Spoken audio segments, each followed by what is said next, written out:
So there's a few of us on the call, transitional consultants, ministers, and being out in the field and working with a variety of ministries, I can really verify the decline in attendance and the decline in money and the closing of ministries. So it seems to have escalated just in the last year or two into extremely accelerated pace. So we may be less than 5 years as far as, making a shift or turn.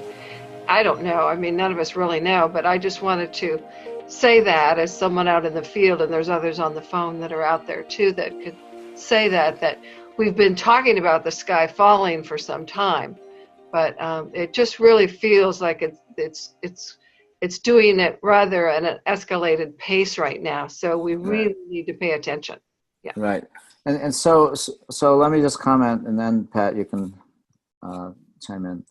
So I'm concerned that you as transformational ministers have an opportunity, but if we're trying to recreate the system, the old minister-centric model, then we're not really moving the needle. We're just kind of changing the deck chairs, and so I'm wanting us to kind of be in conversation about how can we do transition ministry different, because transition ministry has an opportunity to help the community untether its identity around the minister, the comings and goings of ministers, and to reconstitute itself in the context of who and what it has come here to be, independent of who is serving as the minister.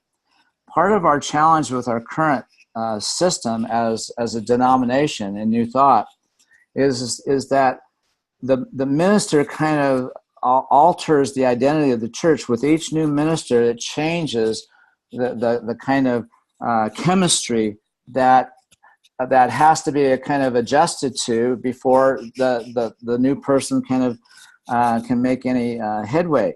And if the reconstitution of the new relationship furthers to kind of embed the practice in the old way, what does it look like to evolve a church out of its past and into a place where it can be in its relationship with the minister, not as its identity, but as its partner?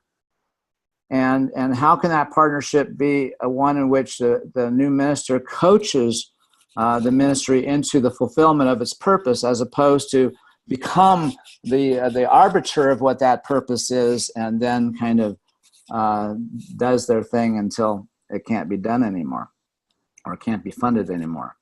So I would like the transition ministers to kind of really think more deeply into your you have a kind of stake in this, because you see what the what it's like and what it's been like, and let me ask you this question: how can you know that what you've done after you leave the ministry isn't going to just have them repeat things over and over again? Pat, go ahead. Yeah, that's what happens. So I've been at Overland Park for 6 months now. Okay.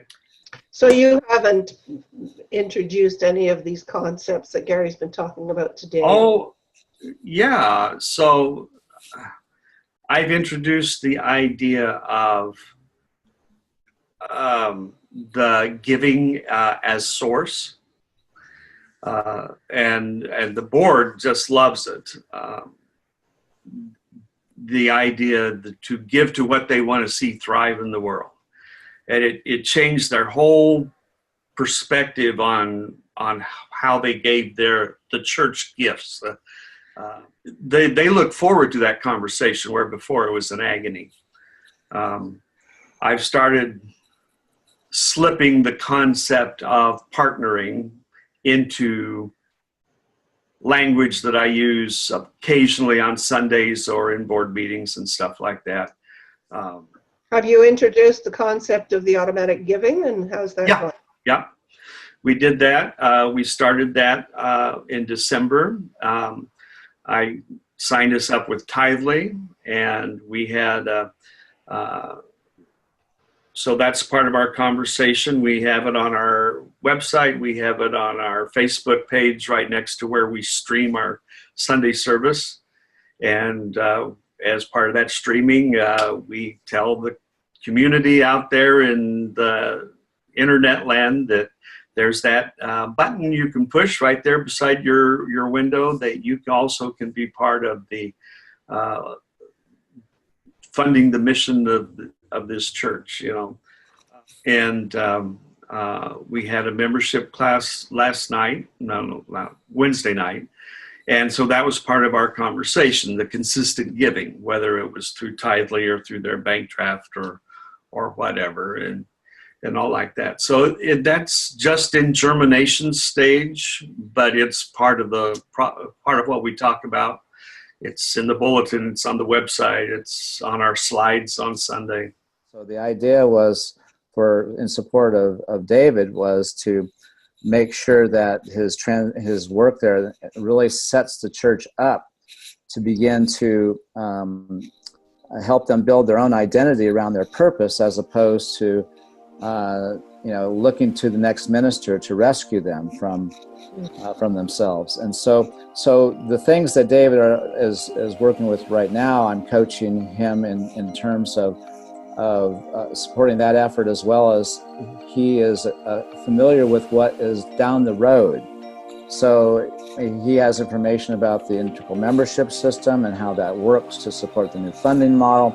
So he's getting educated with respect to what is possible in his time there, but mostly specific to where he's at in the effort, as opposed to all these things that you've heard about. Where are you in this? There's no prescribed agenda.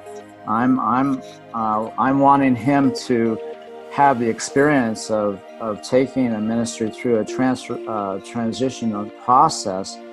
I'm wanting him to stay longer than a year and a half, though, because I believe that there's opportunities to really kind of cultivate a different dynamic if you just stay longer and ensure certain tipping points happen before you leave. Otherwise, they'll just revert back, and the same thing will be repeated.